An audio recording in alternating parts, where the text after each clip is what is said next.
বলছি দাদা, সন্দেশখালিতে ফের পুলিশি আতঙ্ক। পুরুষ শূন্য বেরমজুরে বাগদিপাড়া গ্রাম, লাঠিঝাঁটা হাতে রাত পাহারা দিচ্ছেন মহিলারা বলছেন, জানি একদিন মরবই, কিন্তু পুলিশকে ভয় পাচ্ছি। আমি এই সমস্ত মহিলাদের পাশে নৈতিকভাবে আছি। তারা কি পার্টি করে, কাকে ভোট দেওয়া আমার জানার দরকার নাই। সর্বোপরি তারা বাংলার মা বোন, বাংলার তারা ইজ্জত। সেই ইজ্জত আজকে তৃণমূলের নেতৃত্বে, মমতা ব্যানার্জির মদতে প্রশ্রয়ে, পুলিশের সহযোগিতায় তৃণমূলের হারমাত্রা লুট করছে। আমি সেই সমস্ত মহিলাদের পাশে আমাদের সর্বশক্তি নিয়ে রক্ষা করবার যত রকমের চেষ্টা আমরা করব। কংগ্রেস বসে থাকবে না। ভোট আছে, ভোট যাবে, ভোট থাকবে, বাংলার মা বোনদের উপরে অত্যাচার আমরা কোনোভাবে মানব না। দেখি কি করতে পারি, দখলে আমি নিজেও যাবো। ডামি ক্যান্ডিডেট কি এখন দামি ক্যান্ডিডেট হয়ে উঠেছে? যেসব নেতা, অনেকেই নেতা আছে যারা ডামি ক্যান্ডিডেট দিয়ে ভোটারদেরকে কনফিউজ করার চেষ্টা করছে, এরকম ভোটারদেরকে কনফিউজ করেই কি যেটা ভোট বইতে হবে? ওটা অনেক কারণ থাকে। নিজের সিকিউরিটি বাড়ানোর প্রশ্ন থাকে, তারপরে এজেন্ট বাড়ানোর প্রশ্ন থাকে। সেই এজেন্টগুলোকে বুথের মধ্যে ঢুকিয়ে গুন্ডামি করার একটা সুযোগ থাকে। কারণ যেহেতু সেন্ট্রাল ফোর্স আসছে, সেন্ট্রাল ফোর্স যেহেতু বুথের মধ্যে কাউকে ঢুকতে দিচ্ছে না, ফলে বুথের মধ্যে রংবাজিটা করতে লোক দরকার। সেই লোক সরবরাহের জায়গা হচ্ছে ডামি ক্যান্ডিডেট। সেই জন্যই আমরা ডামি ক্যান্ডিডেটকে তৃণমূলের নেতারা এত একটা তৃণমূলের নেতার যেটা নির্বাচনে দাঁড়াচ্ছে, তারা কয়েকটা করে ডামি ক্যান্ডিডেট রাখছে এই কারণে যে বুথের ভেতরে যেন রংবাজিটা চলে, বুথের ভেতরে যেন তাদের দৌরাত্ম্য চলে। দাদা বলছেন, এই সন্দেশখালিতে মহিলারা বলছেন যে মুন্ডু কেটে নেওয়ার হুমকি দিচ্ছে।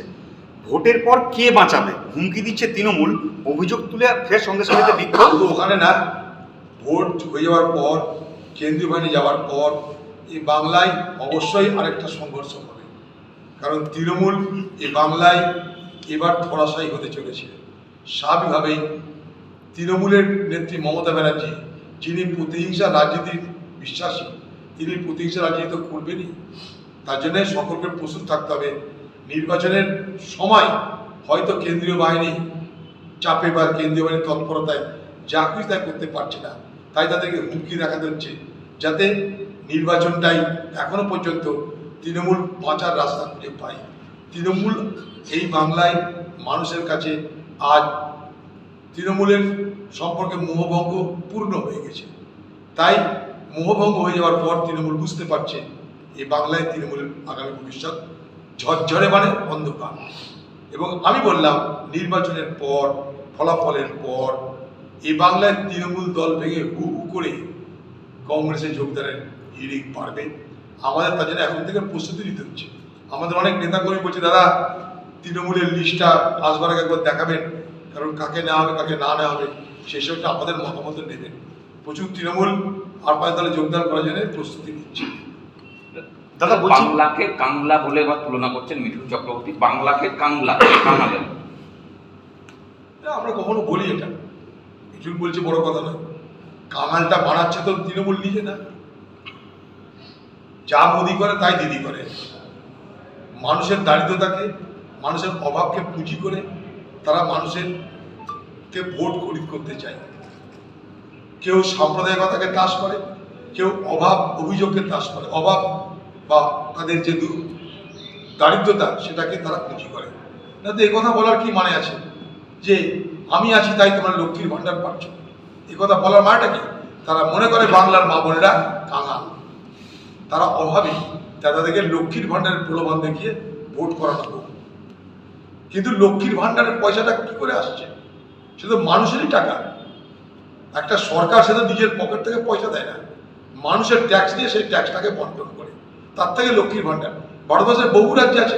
চলে যান কর্ণাটক, সেখানে ভাগ্যলক্ষ্মী আছে, 2000 টাকা করে একটা মা বোন পায় প্রত্যেক মাসে। আগামী দিনে রাহুল গান্ধী প্রতিশ্রুতি দিয়েছে মহালক্ষ্মী প্রকল্প, 1 লাখ করে টাকা পাবে বছরে একটা পরিবারের একজন মহিলা। এটা সে মমতা ব্যানার্জি একা করছে না, কিন্তু পোস্টার কি মারছে? মমতাকে সঙ্গে না নিলে লক্ষ্মীর ভাণ্ডার হারিয়ে যাবে। তার মানেটা কি? কারণ অভাব দারিদ্রতা আছে, সেটাকে পুঁজি করে একদিকে তার সমর্থন না করতে চাইলে তাকে ধমক, দুটোই এই স্লোগানের মধ্যে দিয়ে প্রকট হচ্ছে। দাদা বলছি, একটা জিনিস খুব স্পষ্ট হচ্ছে যে বিজেপির বারবারান্ত লোক থেকে বাংলা মানুষ একটা বিকল্প শক্তি খুঁজতে শুরু করেছে। একদম কংগ্রেস বামকে বিকল্প ফেলেছে।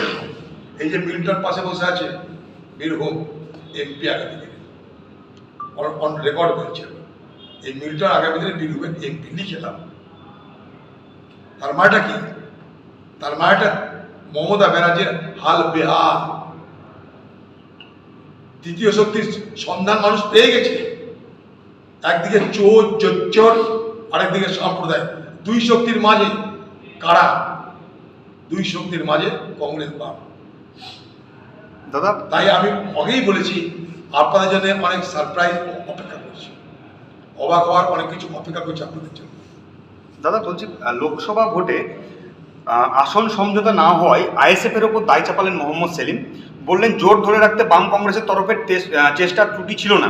বামফ্রন্ট চেয়ারম্যান বিমান বসু 2 মাস ধরে ফোন করেছেন, আইএসএফ এর তরফে কোনো বার্তা আসেনি। তিনি নিজে নৌশাদকে হোয়াটসঅ্যাপে মেসেজ করলেও তার জবাব মেলেনি, দাবি করলেন সিপিএম রাজ্য সম্পাদক।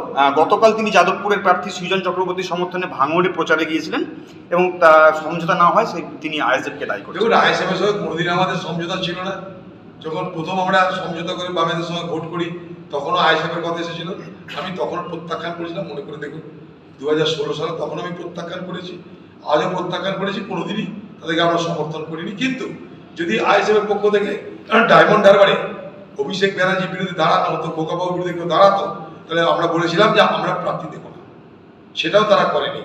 স্বাভাবিকভাবেই আজকে তাদের পরিচয় হবে ভোট কাটুয়া পার্টি। আইএসএফ মিন ভোট কাটুয়া পার্টি। তো সিপিএমের সঙ্গে তাদের কথা ছিল, সিপিএমের সঙ্গে তাদের আলোচনা ছিল, কংগ্রেসের সঙ্গে তাদের কোনো আলোচনা ছিল না, আজও নেই। তাদের তা নিয়ে আমার মন্তব্য করা নিশ্চিত হয়েছে।